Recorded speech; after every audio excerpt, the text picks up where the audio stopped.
So I really want you to get this because it's freedom. It's food freedom when you just say, I'm not going to look at calories. I'm going to look at everything that I eat through the lens of what is it doing to my blood sugar. Okay, welcome to another solo episode. Today, what we're going to talk about are the principles that I wrote about in Eat Like a Girl. There are some really tried and true principles that all women should use when looking at their eating window. We're talking about the eating window and how do you master the eating window. Here we go. Here is the 5 foundational food ideas that really everybody should follow. This one, I've been out doing podcasts talking about the new book, and this one is really what people say to me in the foundational 5 is, well, isn't this good for both men and women? And the answer is yes. But again, the lens in which I see my work a lot through is the female body. So these 5 are musts. And when you lose your way, let's come back to these 5. So here they are. Principle number 1 of the foundational 5 is that your blood sugar matters, calories don't.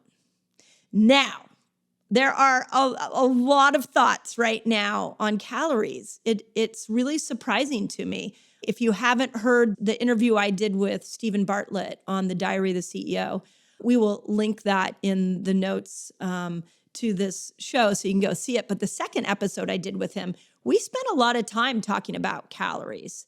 And when you look at the science on calories, yes, it's prolific. I mean, there is a lot of research showing that a calorie is a way of understanding the energy that is required to absorb that food into your body. And if you take in too much energy and you don't have enough energy output, then yes, you will gain weight. There is a piece of that. And I'm not saying that that is wrong. What I'm saying is that is harder than shit to follow. Like I asked Stephen this. I was like, nobody that I know of has told me I counted my calorie input and my calorie output. And I did that every day of my life, and it kept my weight where I want it to be. I'm sure there's somebody out there, but I have never heard somebody say that that worked for them. And this was really what I brought up to Stephen. I asked him when he said, what do you think of calorie counting? I said, well, have you ever succeeded at it? And he said, well, maybe for a day or two. So the calorie model is so broken because A, we can't follow it. And B, every time you decrease your input of calories and you increase your output of calories, you change your set point. And this is something that Dr. Jason Fung brought to us when he brought the obesity code, which really gets a lot of credit for being one of the original books that said, hey, we're looking at weight loss from a really different lens and it's broken. And we need to look at weight loss as a hormonal issue, not a calorie issue. And he actually, in the obesity code, he referenced something called the Minnesota starvation experiment. And the experiment went something like this. They took a group of men, quarantined them, and slowly started lowering their calorie input. And what they found is that the less calories they ate, the body changed its set point, its metabolic set point. And so they kept reducing the calories down and they kept losing weight until they came out of the experiment. I think the experiment went on for close to a year. And these men came out of the Minnesota starvation experiment and they were very, very thin. And then the minute they ate food, they just gained all the weight back, which was good in their scenario, but it was how we understood that there was this metabolic set point. And if we keep trying to eat less and exercise more, we are at risk of changing the set point. So we always have to eat more or eat less and exercise more to stay at that space. Now, if you put your lens on blood sugar, you bypass that whole experiment. And so the first principle is blood sugar matters, calories don't. And when you look through the lens of food from blood sugar, how do I put combination of food together to keep my blood sugar stable? How do I eat foods that keeps my blood sugar down and I don't end up with these huge blood sugar spikes? If we look at it from that lens, calories don't matter and you will not gain weight. I have seen it over and over and over again that the minute I can take your focus and I can put it over on blood sugar, now you literally can have your cake and eat it too. Because the combination of foods matters, and we'll talk about that in a moment. Like you can take a carbohydrate and put it with a fat, and you won't increase, you don't have a blood sugar spike. And if there's no blood sugar spike, then there's no insulin required from the pancreas. And if there's no insulin required, then we don't end up in insulin resistance. So when we look through the lens of blood sugar, we start to see we have more options. We have more flexibility.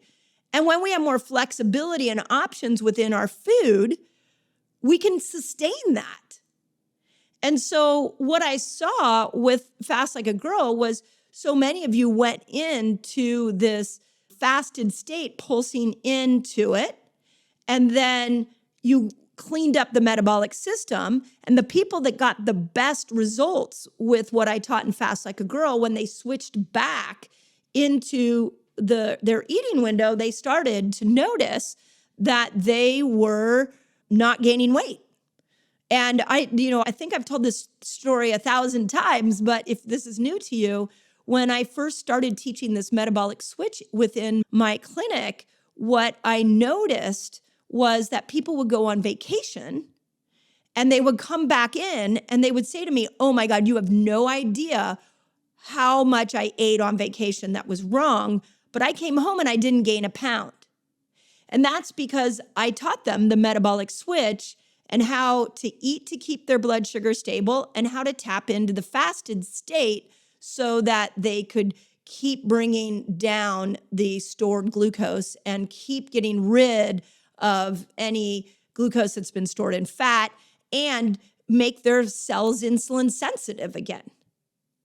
So I really want you to get this because it's freedom. It's food freedom when you just say, I'm not going to look at calories. I'm going to look at everything that I eat through the lens of what is it doing to my blood sugar. As we speak right now, I've got a blood sugar reader on, and I wear one. I used to wear one twice a year, and I'm now wearing it like once a month because I'm just looking and watching how my food combinations are. It just keeps me in check. So it's the greatest measurement. It's better than the scale. It's better than counting calories. It's a measurement of real-time action of what my food is doing to my blood sugar. So, and I think blood sugar has gotten a lot of attention, which is great. I think we are hearing this more and more. You can go and listen to the podcast interview I did with the glucose goddess, and she has brought so many of this message to so many of us in a brilliant way. So there's a lot of people saying this, which is why it had to be the first foundational rule was I want to get you off calories. Okay. Principle number 2 of the foundational 5 is eat nature's food, not human-made food. So this is another one that's not necessarily unique, but it's mandatory. Just like when I went to go Eat Like a Girl, I was like, we have to get some of the old thinking out of your brain, but I can't just tell you this is bad. I want to replace it with some new thinking. So if you want to control something, control blood sugar. If you are tired of counting carbohydrates, which a lot of us are, or counting protein, and we'll talk about protein here in a moment, it's in the rigidity of counting that I think people go into these diets and they're like, at first they tell me the rules. Okay, like you'll see in my cookbook or in Eat Like a Girl, which is a food book at the front section and a cookbook in the back section. I was like, okay, how can I get some of you off the counting of the carbohydrates? But I also gave you some guidelines. Like, I have 2 eating styles in this book. I introduced it to you in Fast Like a Girl. One is called Ketobiotic. And in Ketobiotic, we keep your carbohydrate level low, and I like it around 50 grams, and net carbs, which means you have to factor in the fiber. And the other style is hormone feasting foods, where we actually purposely bring your carbohydrate load up so that you have enough glucose for progesterone. So both of those eating styles are carbohydrate like driven. Like, I have some real strong feelings about how we want to look at these 2 different eating styles through the carbohydrate lens. But before I could introduce Ketobiotic and hormone feasting to you in a very detailed way in Eat Like a Girl, I really want you to get out of counting carbohydrates to a point in which it is now become rigid, disciplined food principle that you can't stick with over time. And I wanted to introduce this idea that carbs are good sometimes, and they need to be nature's carbs. Human-made carbs are absolutely what's killing us. And another way that we say it is ultra-processed foods. Ultra-processed foods are incredibly high in refined carbohydrates, and they will spike your blood sugar. And so let's just move to that second principle of, when you go to pick a carbohydrate out, ask yourself, did this come from the earth? The earth didn't make anything that wasn't helpful to us. So a banana that's really high in carbohydrates, there's a time and place for it. We need bananas when we need potassium. We need bananas when we need to make progesterone, which is why it makes it a very, very good hormone feasting food. But when we want to lose weight and stabilize our blood sugar, we might need to get the banana out of the diet and go more ketobiotic and take a different lens of that carbohydrate. So in this conversation I feel like I'm having with all of you, I really want you to see that carbohydrates are not bad. But when we move to refined carbohydrates, now we have a problem. And there's so much coming out right now about ultra-processed foods. I'm really feeling encouraged that so many people are calling this toxic food out. But where I think we're lost is in nature's carbohydrates. And to go one step deeper into this, what I want to tell you is that Ketobiotic works really good for estrogen. It does not make you more estrogen, but it makes you insulin sensitive, which creates a beautiful environment within your body to allow your age-appropriate estrogen to be produced by your body. When you are in a state of insulin resistance, that's when we see estrogen have challenges. And a perfect example of that is the woman going into her perimenopausal years. Estrogen starts to go low, and then it creates a more insulin-resistant environment. And you need to make sure that you keep your carbohydrate low so that you don't start to gain weight. And I saw this so many times in my clinic where people were doing just fine with their diet until they went into perimenopause. And then they went into perimenopause and that diet didn't work anymore. And so we had to pull some lower carb days where we don't bring the banana in, we don't bring mangoes and the tropical fruit. But then, like I told you in Fast Like a Girl, on other days, we needed to bring those tropical fruits back, and we needed to bring the sweet potato back and bring glucose up for progesterone's needs. So this is the nuance of the female body, is that our 2 major sex hormones actually have 2 different environments that they like. And it's like, you could almost look at it like, I can use myself as an example. Like, I'm a very social human, and sometimes I like environments that are very outgoing and have lots of people around. And then sometimes I like environments that are quiet and no people. So we need to hold both those truths, which is what I did with a ketobiotic lens. I said, hey, sometimes the female body needs lower amounts of insulin production in order to support age-appropriate estrogen. But then other times, your body needs more glucose to support progesterone. So I gave you hormone feasting foods. And just to make it easier for all of you, the way that I divvied up these recipes in Eat Like a Girl is there's a whole section on the ketobiotic ones and a whole section on hormone feasting ones, so that when you have this book in your hand and you're making these recipes, you know what they fit in. But you'll see I didn't put macro counting on each recipe because I want to free us from macro counting. It's gotten a little obscene now, and my lens is always freeing women from the constraints of health that have been placed upon us. We already been told, so you do this, don't do that. And all I'm saying is, okay, let's focus on blood sugar. And now let's focus on nature's carbs. Let's just lean in on nature's carbs. And when you want to help support estrogen, we eat the lower glycemic nature's carbs so we don't spike glucose. And when we want to cater to progesterone, then we eat the higher glucose nature's carbs. But they're both nature's carbs. Okay, so that's principle number 2.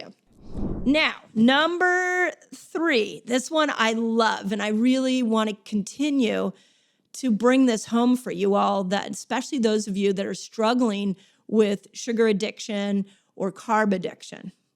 I want you to hear this really clearly.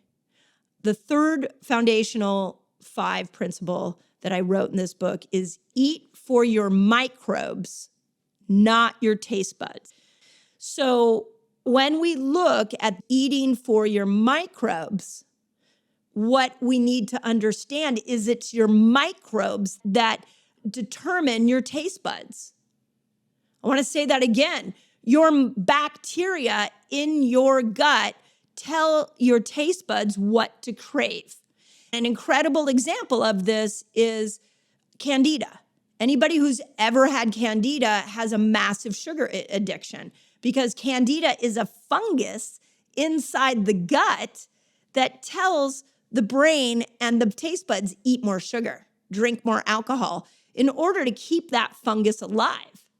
But if you starve out that fungus, you no longer get those signals. And I am living proof of it. When I was in my 20s and I had chronic fatigue syndrome, the first thing I did was go on a Candida diet. And when you get Eat Like a Girl, I wrote a beautiful acknowledgement to the doctor that taught me this, because I was craving carbs, and carbs were causing me to gain weight at this time, and they were suppressing my immune system, which was causing Epstein-Barr virus to accelerate within my body.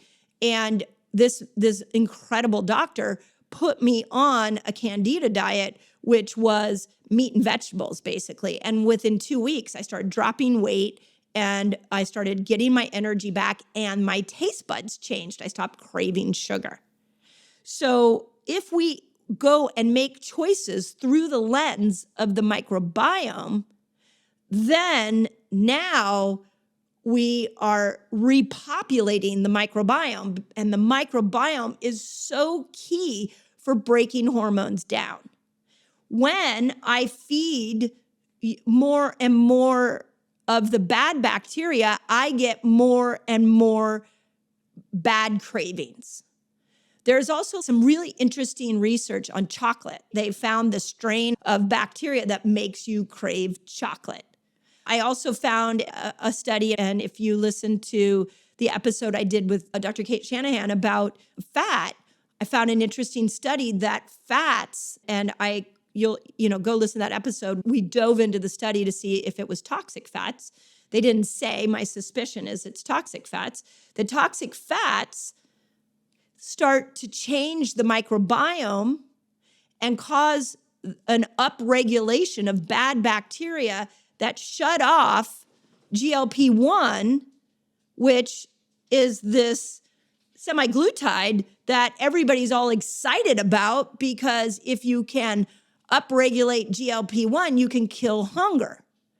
But the part of the story that's not being told is it was in the fats that changed that semaglutide within your gut. So now you're having a different experience with food. You're wanting to eat more. The foods we eat change the microbiome. And as the microbiome changes, it tells us to eat more of either the right or the wrong food. So you get to pick. What do you want to do? Do you want to crave more of the right foods or do you want to crave more of the wrong foods? It's up to you. So as you're eating and going around day after day after day, you are building a microbiome that tells you what you should crave. One of my favorite original introduction to fasting was through the lens of a researcher who wrote a book called The Every Other Day Diet. And she took a group of people that were addicted to toxic food and were overweight and had incredible metabolic markers that were all off. And what she did is she said, okay, eat whatever food you want to eat one day, and then the next day fast. And then the next day, eat whatever food you want to eat, and then the next day fast. And what she found is she did this for a year. That's why it's called the Every Other Day Diet. And she found that the days off from the toxic food let the microbiome repair itself. And throughout the year, not only did the metabolic markers change for the person, like hemoglobin A1C came down, blood pressure came down, and liver enzymes healed, and cholesterol changed. But what surprised her is their food choices changed. And those of you who've heard me talk about the story of the young man, Todd, who I helped overturn a food addiction and he lost 175 pounds, we applied this. He was addicted to Western food. And so instead of taking that Western food away, I taught him to fast. And then I taught him to add in like fiber and add in good foods, prebiotic, polyphenol, probiotic foods that would help to create better bacteria in his gut. So now changing his food habits isn't a discipline issue.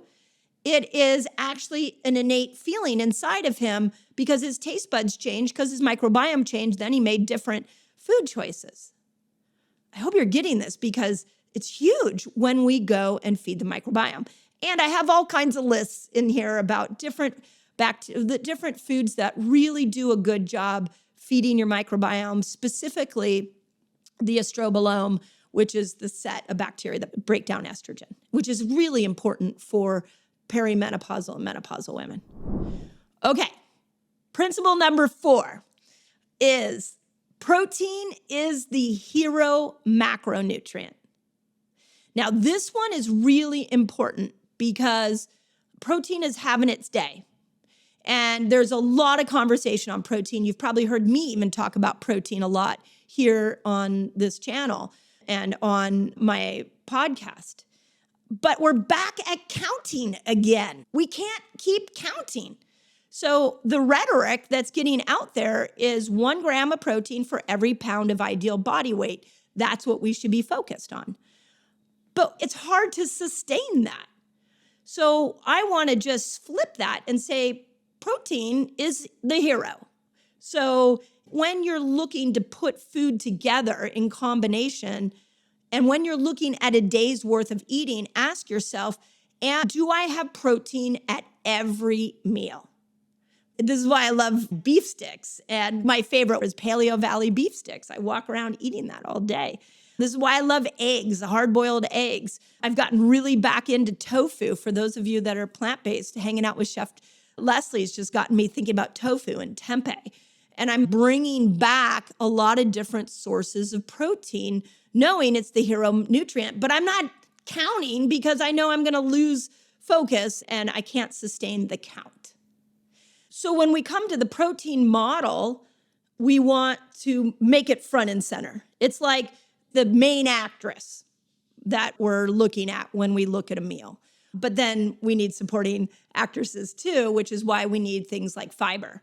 So one of the things that I really focus on when I put a meal together, and we're going to talk about how to put a meal together for Eat Like a Girl, is you want to build a meal around protein and then put the supporting actress fiber with her. And if you're doing that at every meal, now you're in sync with your hormones. But again, I've said this over and over again, but it's such a good quote, which is you don't need motivation to stay healthy. You need momentum. And when we start counting all this stuff, we lose motivation over time. I want you every year to get a little more momentum and a little more momentum with making good food choices. So protein is the hero, and then fiber is the supporting actress that needs to be with protein. Now, number 5. This one is really important because some of you still are in this lane. And I feel like as a culture, we're starting to get out of the lane, which is fat doesn't make you fat. But the wrong fat does make you fat. So just like I'm trying to repattern the way that we look at carbohydrates, let's stop the counting. Let's focus on natures. With fat, the low-fat movement was the beginning of the obesity epidemic. So what we want to do is we want to make sure we engage in the right fats. And I've brought you lots of people on this podcast, one being Kate Shanahan, to talk about the impact of bad fats and to lean into the good fats. And again, make sure you go and listen to that because she has a list, and we talk about it in the podcast interview about what are the appropriate fats. And I also put lists of bad fats and good fats in Eat Like a Girl. But let's not fear the carbohydrate and let's not fear fat. Let's just get educated on those. So when you eat the right fats, you are providing a nutrient that your body needs. So one of the guiding principles I wrote in Eat Like a Girl is called the Key 24. And in the Key 24, these are the 24 nutrients that you need to be able to make hormones. And one of those nutrients is omega-3 fatty acids. So you need omega-3 fatty acids in order to make hormones. But then you also need polyphenols to support the set of bacteria that break that hormone down. And one of the best polyphenol-rich foods is olive oil. So we don't want to fear fat. We just want to, in our brains, separate out that there are fats we avoid and there are fats that we lean into. Same concept, right? There are carbs we avoid and there are carbs we lead into. It's rhythmic. I hope you see there's a pattern here of rhythm. Sometimes we fast, sometimes we don't fast. Sometimes we work hard, sometimes we rest, right? Like everything is cyclical. Okay, check this out. I have a free fasting guide for you all. It's free, and it's gonna teach you all the basics of fasting. It's gonna teach you how to kill hunger when you fast, which is really cool, and it's gonna show you how to break your fast, among many other things. All you gotta do is click on the link below and enjoy. So fat doesn't make you fat. You need fat. You need the right kind of fats, not the wrong kind. And this is the thing, those of you that are in my Reset Academy, I've been really talking recently a lot about stop making a reel on socials, these 90-second clips. Don't build your health habits around these 90-second clips. And the reason I say that is because they should be ahas. You see a 90-second reel and you should be like, oh, that's interesting. Let me go and find the deeper information. And I think I've done this on a solo episode with you all before. And the reason that we lose our way when we start to look for soundbite information is because you're not getting the nuance that I'm now giving you. So it's in episodes like this that give you that depth of information so that you're able to make smarter decisions for yourself. The last thing I want to say on fat doesn't make you fat is that I will continue to be the champion for your body. And when you are eating the wrong foods, your body will tell you by storing fat, by you gaining weight. What your body's saying to you when you gain weight is, you have been giving me too much of something I don't know what to do with. And it's harmful to the body. So what I want to do is I want to store it in fat to protect your internal organs. And then we go to the mirror or we go to the scale and we start getting upset. And your body's over there like, hey, like, I'm saving your life. Don't be mad at me. So we have to learn how to read the clues that the body is giving us. And those clues, one of them is you're gaining weight. And you're not gaining weight because you were undisciplined. You're gaining weight because the food system wants to keep you addicted to toxic food that your brilliant body is now taking all those toxins and storing it as fat. So we want to look at it as a message from the body to eat differently and not as a message to your own brain that you messed up. So please relieve yourself of that. So now, if you and I are having a discussion about how do I master this eating window, I just gave you the foundational 5. Let's start the conversation there. Now, once you have those 5, and what I would encourage you to do is just write these 5 down. Blood sugar matters, not calories. Nature's carbs, not human-made carbs. Eat for your microbes, not your taste buds. Protein's the hero macronutrient, and fat doesn't make you fat. Write those down. Put them on your refrigerator. Put them somewhere you can see so that you're always guiding yourself through that foundation. If you get any of those steps off, your metabolic switch may get rusty, and fasting could get hard, and losing weight could be difficult, and your hormones may be out of balance. But we got to start there. Okay, where are my gals that are struggling with hormonal imbalance? Bloated, feeling like you're not making progress with weight loss? You need to add these foods in so that you can support better hormonal health. There is a lifestyle that estrogen wants you to live, and there's a lifestyle that progesterone wants you to live.